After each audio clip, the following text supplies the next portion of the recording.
This is the Dive Into Discovery podcast, where curiosity meets insight, and every conversation uncovers a new layer of understanding.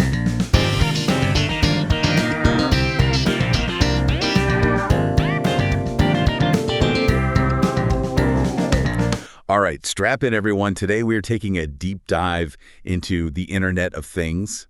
We're going to go through definitions and check out some of the amazing things that are happening with IoT. And then, of course, we got to talk about the security and privacy stuff, that everyone is always a little bit nervous about.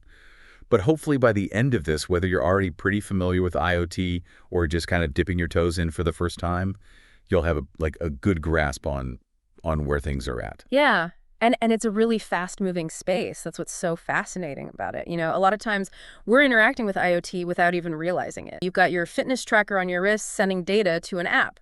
Yeah. Or like your refrigerator telling you to buy more milk. Right. That's all IoT. Okay, so we are using all these devices, but can we maybe just lay it out clearly? What exactly is the Internet of Things? I mean, at its core, it's basically devices, right? And we're talking, simple sensors all the way to big, complex machines. Yeah. Communicating with each other, communicating with us through the internet. Okay. Imagine your thermostat turning on the heat before you even get home. Mm-hmm. Or your coffee maker already brewing when your alarm goes off. It's really about information and action working together smoothly. So it's ultimate convenience and efficiency. Ideally. Yeah. I mean, it sounds futuristic, but also a little scary at the same time. Right? I think it's cool that my fridge could order more groceries when I'm running low. But, what if someone hacks into it? Mm-hmm. Or even worse, gets all my personal health data from my fitness tracker? Mm-hmm. That freaks me out. Yeah. And that is the flip side of the IoT coin. Yeah. We've got this huge potential for good, but there are some serious challenges that come with it. Yeah. Especially when it comes to security and privacy. And, the scale of it is mind-blowing. Yeah. I mean, by 2025, they're predicting something like 75 billion connected devices around the world. Wow. Which is, think about it, that's almost 10 devices for every single person on Earth. 10 devices per person? That's a lot of potential for things to go wrong. I mean, that's a lot of points where hackers could get in. Okay, so maybe let's break it down a little. Let's talk about some specific areas where IoT is already, really making a difference. Okay, well, smart homes are a great place to start. We've got the lights, appliances you can control with your phone, but there's more. Okay. Like smart meters, right? They track your energy usage and can actually help you optimize it. Hmm. Some studies show you can actually reduce your energy consumption by up to 15% just by using smart meters. So you could potentially save a lot of money. Hundreds of dollars a year, yeah. Oh, wow. And then you've got the smart thermostats, the ones that learn your schedule. Yeah, I've seen ads for those. They just adjust the temperature automatically so you're not wasting energy. Okay, so not just convenience, but actually saving money, being more efficient. Exactly. That's great. And then there's wearable tech. I mean, this is huge for healthcare. Fitness trackers, smartwatches, they're collecting tons of data about our activity, our sleep, even our heart rates. Mm-hmm. All this data can be really valuable for people managing chronic illnesses, or just trying to get healthier. Mm-hmm. It can even alert people to potential health problems before they get really serious. That's amazing. Yeah. It is amazing, but it's hard not to think about, what could go wrong. Right. With all that personal data being collected. Yeah. What's stopping insurance companies from using that data to, I don't know, raise our premiums based on what they think our health risks are? Oh, yeah. You've hit on a really big issue there. Yeah. Who owns all this data? Right. Is it being used ethically? That's something we have to grapple with. And it gets even trickier when we start talking about connected cars. Oh, yeah. I mean, being able to start your car remotely, getting those real-time diagnostics, that's all super cool. But then you think about the possibility of car hacking, and it's a bit terrifying. It's like a sci-fi movie, Exactly. It makes you realize how vulnerable we all are with all these devices connected to the internet. Speaking of vulnerable, we have some sources here about industrial IoT. It sounds kind of technical, so can you explain how that fits into the average person's life? Yeah, IoT, it sounds complicated, but it's basically about connecting machines and data in industries like manufacturing. Okay. So think about a factory making your favorite shoes, right? Mm-hmm. With IoT, they can track production in real time, optimize their resources, even predict when machines need maintenance. Okay. So it's all about making things more efficient. So essentially, IoT is working behind the scenes to, get us better products faster and maybe even cheaper. Yeah, exactly. But even with all these advancements, we can't avoid the elephant in the room. You're talking security and privacy again, right? We got to talk about it. Yeah. We touched on it a little, but I think we need to really dig into how real these threats are. Have there been any, major security breaches that highlight these vulnerabilities? Yeah, unfortunately, there have been quite a few high-profile incidents. Yeah, unfortunately, there have been quite a few high-profile incidents. We've seen hacked baby monitors, data breaches from fitness trackers, even people's smart home systems being taken over to spy on them. Okay, so it's not just like a theoretical threat. This stuff is actually happening. But what makes these devices so easy to hack in the first place? Well, a lot of it has to do with, weak default passwords, and people just don't bother changing them. Right. There's also the problem of, not enough security updates. Mm-hmm. So you've got all these devices out there with known vulnerabilities that hackers can just exploit. And on top of that, just the sheer number of devices. Exactly. It's like having 1,000,000 doors that are just left unlocked. Yeah. So are we just doomed? I mean, is this the future we're headed towards where, our toasters are spying on us and our cars can be hacked at any moment? I wouldn't say doomed. I mean, there's a lot of work being done to improve security. Huh? Some companies are looking into using blockchain technology to create more secure transactions and protect privacy. Yeah, blockchain. That's like the big buzzword these days. But how would that actually work for IoT security? It's basically a decentralized ledger, right? So it's incredibly secure. And in the world of IoT, it could track where data comes from and make sure it hasn't been tampered with. Okay. So it could prevent fraud, and make the whole network more reliable. So it's like a tamper-proof record of everything that's going on. Yeah, pretty much. Okay. But, I've also heard that blockchain can be slow, that it might not be able to handle the massive amounts of data coming from all these billions of devices. Yeah, scalability is definitely a challenge with blockchain. The technology's still evolving. There's a lot of research and development going on to try to make it more efficient. So it could be part of the solution, but it's not like a magic bullet. Exactly, yeah. Okay, so what about other approaches? You mentioned firmware updates before. How important are those for, keeping devices secure? Firmware updates are super important.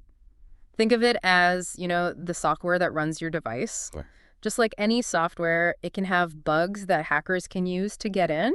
So those updates patch up those holes. So it's basically like updating the operating system on your computer or your phone. Exactly. But, a lot of people just ignore those firmware update notifications. Right. They're annoying. They're annoying, or they just don't understand why they're important. Yeah.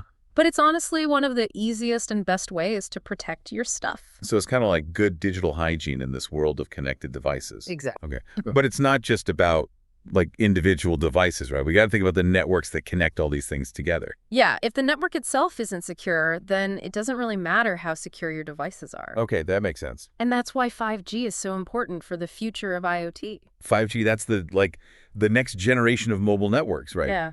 The one that's supposed to change everything.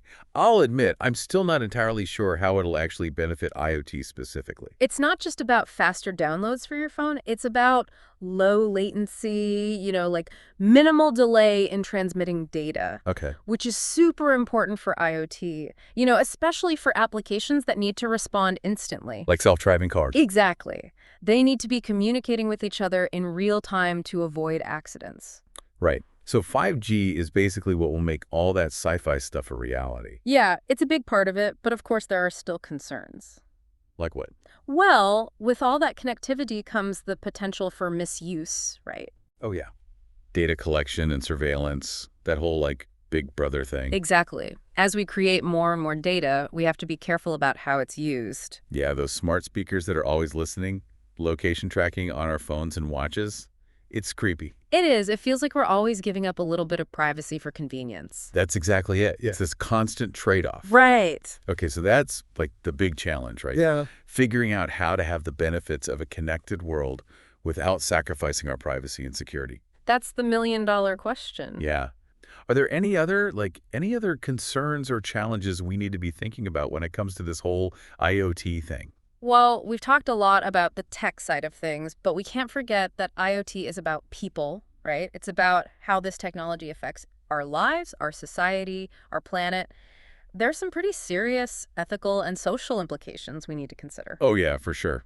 It's easy to get lost in the tech stuff and forget about the bigger picture. Exactly. And one of the big issues is digital equity. As we become more and more reliant on connected devices, we have to make sure that everyone has access. Hmm. We don't want to create a bigger gap between those who have technology and those who don't. Yeah, that's so important. What about jobs?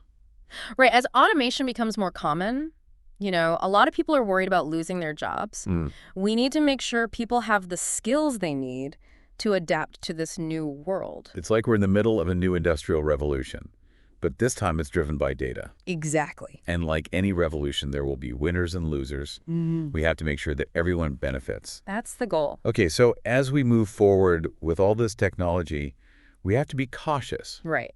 right? Okay. Approach it with open eyes, understand the potential impact it could have on our lives. Okay. Speaking of impact, our sources mention all sorts of applications for IoT.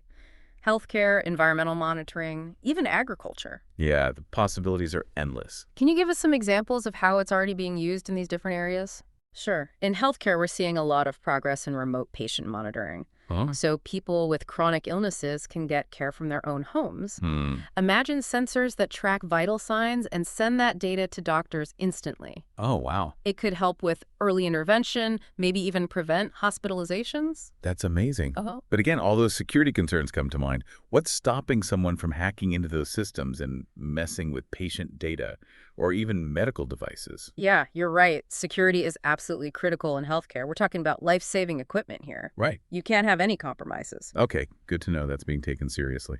Yeah. What about environmental monitoring? I know that's another big area where IoT is being used. Yeah, it's playing a huge role in protecting our planet. Think about sensors in forests that can detect wildfires early on. Wow. Or buoys in the ocean that monitor water quality.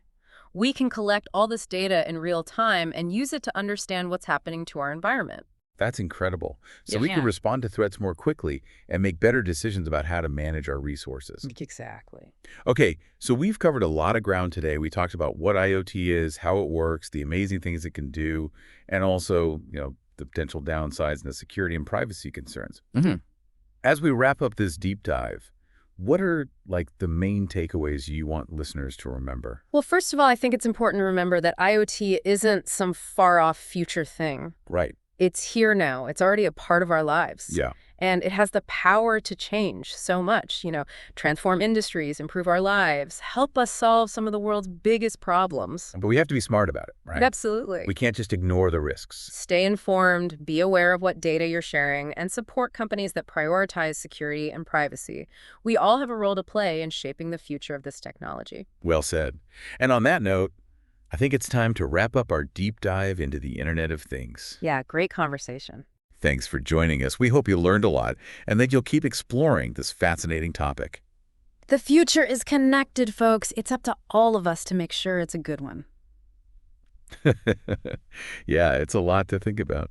But, we've been talking about the big picture, but I'm curious about, specific examples. We have some sources here that mention all kinds of things, like healthcare, monitoring the environment, even agriculture. How is IoT changing all these different areas? Oh, it's being used in so many ways, and new applications are popping up all the time. Yeah. In healthcare, we're seeing a lot of progress with remote patient monitoring. Okay. People with chronic conditions can be monitored from home. Right. Imagine, sensors that are tracking your vital signs and sending that data straight to your doctor. Oh, It could help them catch problems early on, maybe even prevent you from having to go to the hospital. that's incredible. But, it's hard not to think about those security risks again. Yeah. What's to stop someone from hacking into those systems and messing with patient data or, even medical devices? Yeah, you're right. Security is absolutely paramount when it comes to healthcare. Yeah. We're talking about life-saving equipment here. There's no room for error. Yeah. Strong security protocols, data encryption, constant monitoring, all of that is essential. Okay, so it sounds like that's being taken seriously. What about environmental monitoring? Our sources mention that too. How is IoT being used to, help protect the planet? Oh, it's playing a huge role. Think about sensors in forests that can detect wildfires really early on. Oh, wow. Or buoys in the ocean that track water quality. Okay. We can collect all this data in real time analyze it, and use it to understand what's happening to our environment. So we can respond to threats more quickly and make better decisions about, how to manage our resources. Exactly. Okay, so we've talked about a lot today. We started with what IoT is, how it works, the incredible things it can do, and of course we had to talk about the potential downsides, the security and privacy stuff. So as we wrap up this deep dive, what are the key takeaways you want listeners to remember? Well, I think the most important thing is to realize that IoT isn't some futuristic concept. It's happening now. It's all around us. Yeah. And it has the potential to really change the world in amazing ways. Transform entire industries, improve our lives, help us solve some of the world's biggest problems. But we have to be careful. Yeah, right? absolutely. You can't just ignore the risks. Right. Stay informed, know what data you're sharing, and support those companies that take security and privacy seriously. We all have a part to play in shaping the future of this technology. Well said. And on that note, I think it's time to wrap up our deep dive into the Internet of Things. Thanks for joining us. We hope this has been helpful and that you'll continue to explore this amazing and ever-changing world. The future is connected, and it's up to all of us to make sure it's a good one. What did you think of this week's episode? We'd love to hear your thoughts in the comments. Don't forget to join us next time as we dive even deeper. And as always, stay curious, because you never know what discoveries are just around the corner.